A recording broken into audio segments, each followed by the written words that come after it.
Mahal mo ba ang iyong anak? Siyempre, mahal mo. Ito ay isang pagmamahal na napakalalim at napakalakas na pumupuno sa buong pagkatao mo. Ngunit hayaan mong tanungin kita ng isa pang tanong. Kasama ba sa pagmamahal mo ang pagdidisiplina? May malalim na sinasabi ang Biblia tungkol dito. Sa Kawikaan Kabanata 13, talata 24, sinasabi, ang nagpapahintulot sa pagdidisiplina ay kinamuhian ng kanyang anak, ngunit ang nagmamahal sa kanyang anak ay maingat na dinidisiplina sila. Maaring pakinggan itong matigas sa mga modernong tainga. Maaring isipin ng ilang tao ang isang magulang na galit at maparusyahan. Ngunit gusto kong tingnan mo ito ng mas malapitan. Direktang iniugnay ng talata ang disiplina sa pagmamahal. Sinasabi nito na ang nagmamahal ay ang maingat na nagdidisiplina. Ang pagmamahal at disiplina ay hindi magkasalungat. Sila ay dalawang panig ng isang magandang barya. Pag-usapan natin ang pamalo na ito. Kapag naririnig natin ang salitang iyan, madalas nating iniisip ang pisikal na parusa. Ngunit ang pamalo sa Biblia ay higit pa sa isang simbolo. Isipin ang pamalo ng isang pastol. Ginagamit ng isang pastol ang kanyang pamalo hindi para saktan ang kanyang mga tupa, kundi para gabayan sila. Ginagamit niya ito para dahan-dahang itulak sila palayo sa mapanganib na bangin. Ginagamit niya ito para protektahan sila mula sa mga lobo at iba pang maninila na nakatago sa dilim. Ang pamalo ay isang kasangkapan ng paggabay, proteksyon at direksyon. Ito ay kumakatawan sa istruktura at mga hangganan na ibinibigay natin sa ating mga anak. Ito ang mapagmahal na kamay na nagtutulak sa kanila patungo sa tamang landas, palayo sa kapahamakan na maaring sumira sa kanilang kinabukasan at bumali sa kanilang espiritu. Kaya, kapag dinidisiplina natin ang ating mga anak, hindi tayo kumikilos dahil sa galit o pagnanais na kontrolin. Kumikilos tayo bilang kanilang mapagmahal na pastol.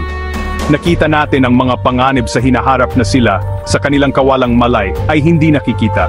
Nauunawaan natin ang mga kahihinatnan ng masasamang pagpili na hindi pa nila nararanasan. Ang ating disiplina ay ang ating pagmamahal na kumikilos. Sinasabi natin, mahal na mahal kita para hayaan kang lumakad sa panganib. Mahal na mahal ko ang iyong kinabukasan para hayaan kang magkaroon ng mga ugali na makakasakit sa iyo sa bandang huli ng buhay. Ito ay isang malalim na gawa ng pagmamalasakit na tumitingin sa kabila ng pansamantalang pag-iyak o ang mabilis na sandali ng pagsuway. Ito ang dahilan kung bakit sinasabi ng talata na ang pagpapahintulot sa pagdidisiplina ay parang paggamuhi sa iyong anak. Mukhang matindi, ngunit isipin mo, kung nakita mo ang iyong anak na malapit ng tumakbo sa isang abalang kalye, tatayo ka lang ba at manonood? Hindi. Hahawakan mo sila, hihilahin pabalik, at marahil ay pagsasabihan mo pa sila dahil sa pagiging pabaya. Ang iyong pagkilos, na maaring mukhang matigas sa sandaling iyon, ay pinupukaw ng desperadong pagmamahal upang panatilihin silang ligtas. Ang pagpapabaya na magtakda ng mga hangganan ay parang pagpapalaya sa kanila na tumakbo ng malaya patungo sa abalang kalye na iyon. Ito ay talikod sa iyong tungkulin bilang kanilang tagapagtanggol at gabay, na iniiwan silang mahina sa maraming panganib ng mundo. Ang pangunahing layunin ng disiplina ay hindi lamang upang itama ang masamang pag-uugali. Ito ay mas malaki pa diyan. Ang layunin ay bumuo ng karakter. Hindi lang tayo nagpapalaki ng mga bata, nagpapalaki tayo ng mga magiging matatanda. Hinuhubog natin ang mga kalalakihan at kababaihan na balang araw ay magiging sila. Bawat patakaran na itinakda natin, bawat kahihinatnan na ipinatutupad natin, at bawat aral na itinuturo natin ay isang ladrilyo na inilalagay natin sa pundasyon ng kanilang karakter. Tinuturuan natin sila ng mahahalagang kasanayan sa buhay tulad ng pagpipigil sa sarili, responsibilidad, paggalang sa iba, at pagiging matatag. Ito ang mga katangian na tutulong sa kanila na magtagumpay sa kanilang mga karera, bumuo ng malusog na relasyon, at harapin ang mga komplikasyon ng buhay ng may integridad at lakas. Isipin ang isang hardinero na nag-aalaga ng isang batang puno. Hindi lang hinahayaan ng hardinero na lumaki ito ng ligaw. Maingat niya itong pinuputulan.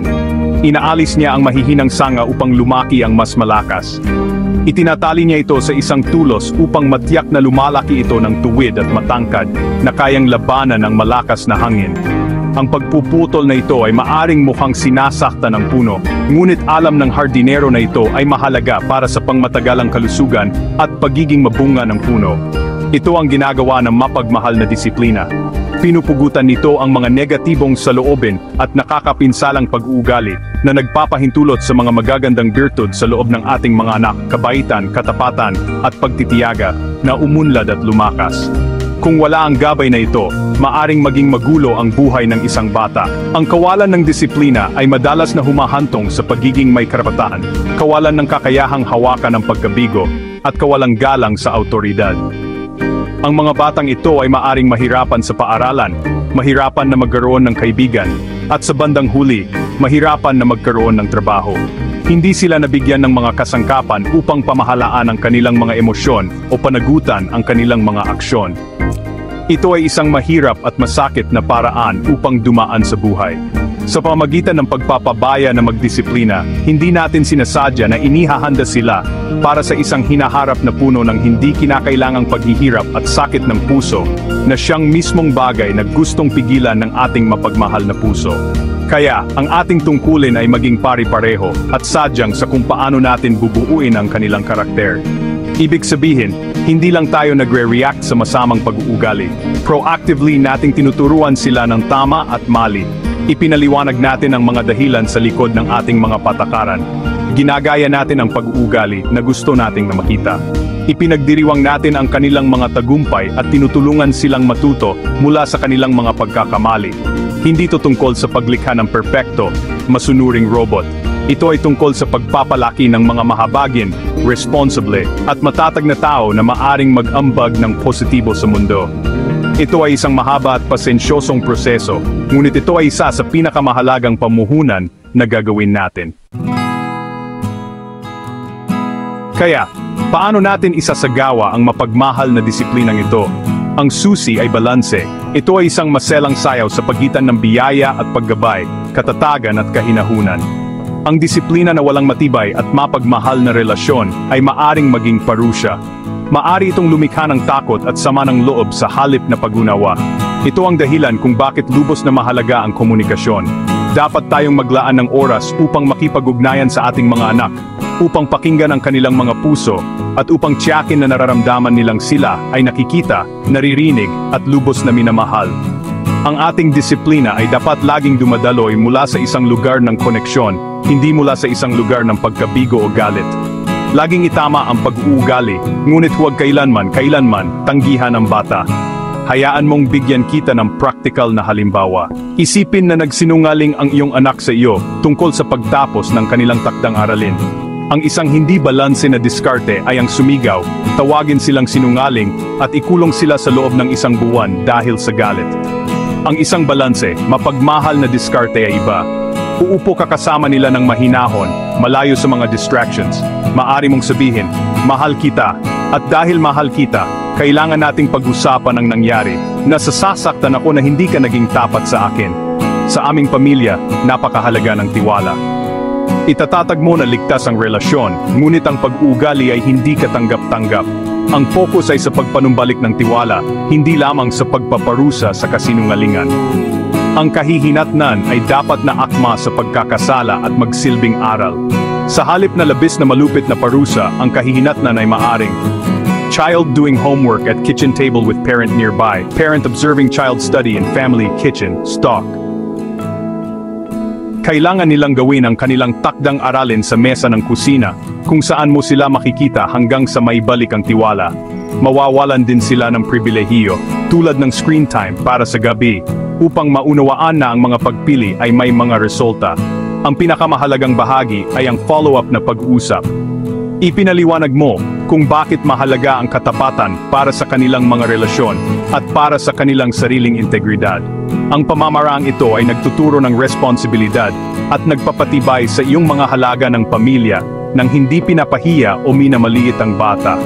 Ang balanse na diskarte na ito ay nangangailangan ng pasensya at pagpipigil sa sarili mula sa atin bilang mga magulang. Madaling mag-react ng emosyonal kapag tayo ay pagod o stressed. Ngunit dapat nating tandaan na tayo ang mga modelo. Pinapanood ng ating mga anak kung paano natin hinaharap ang hidwaan at pagkabigo. Kapag nagdidisiplina tayo ng may kahinahunan, paggalang at malinaw na paliwanag, tinuturuan natin sila kung paano hawakan ang kanilang sariling mga hamon sa isang malusog na paraan. Ipinapakita natin sa kanila na posible na maging matatag at mapagmahal sa parehong oras, isang aral na magsisilbi sa kanila habang buhay. Sa huli, ang disiplina na ibinibigay natin ay isang regalo para sa kinabukasan ng ating mga anak. Ito ang naglalatag ng pundasyon para sa isang matibay at malusog na relasyon sa pagitan natin at nila, isang relasyon na binuo sa tiwala at paggalang sa isa't isa, hindi takot. Kapag naunawaan ng mga bata na ang iyong mga patakaran ay nagmumula sa pagmamahal at pagnanais para sa kanilang kapakanan, mas malamang na isapuso nila ang mga halagang iyon. Natututo silang magtiwala sa iyong karunungan at gabay. Hindi ito nangangahulugang hindi nila susubukan ang mga hangganan, bahagi iyan ng paglaki. Ngunit nangangahulugan ito na ang pundasyon ng iyong koneksyon ay nananatiling matibay, kahit sa mga mahihirap na sandali ng pagwasto. Ang pundasyong ito ay naghahanda sa kanila para sa mundo sa labas ng iyong tahanan. Ang buhay ay puno ng mga patakaran, mga boss, mga batas, at mga inaasahan. Ang isang bata na natuto ng malusog na disiplina sa bahay ay mas handa na harapin ang mga katotohanan ito. Naunawaan nila na ang mga aksyon ay may mga kahihinatnan. Nasanay na sila sa pagpipigil sa sarili at paggalang sa autoridad. Hindi sila nagugulat o nagtatampo kapag ang isang guro, isang coach, o isang magiging amo ay humahawak sa kanila sa isang partikular na pamantayan. Binigyan mo sila ng magandang panimula sa pamamagitan ng pagtuturo sa kanila kung paano gumana ng matagumpay at may paggalang sa loob ng isang komunidad na ginagawang mas maayos ang kanilang paglipat sa pagtanda. Isipin ito bilang paghahanda sa kanila para sa isang mahabang paglalakbay. Hindi mo sila ipadadala ng walang mapa, compass, at mga kasanayan upang basahin ang mga ito. Ang disiplina ay ang mapa at compass na iyon. Ito ang panloob na sistema ng paggabay na tinutulungan natin silang buuin. Sa pamamagitan nito, makakagawa sila ng matatalinong pagpili kahit na wala tayo doon upang bantayan sila.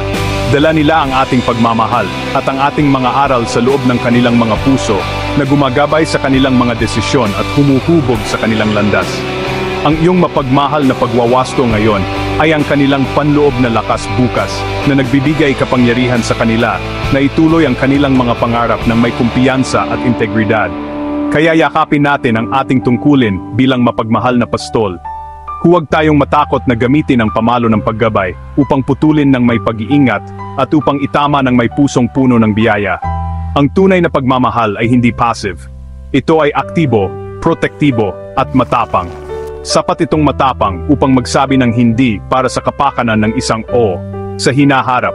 Sapat itong matapang upang tiisin ang pansamantalang kalungkutan ng isang bata para sa kapakanan ng kanilang pangmatagalang kapakanan at karakter.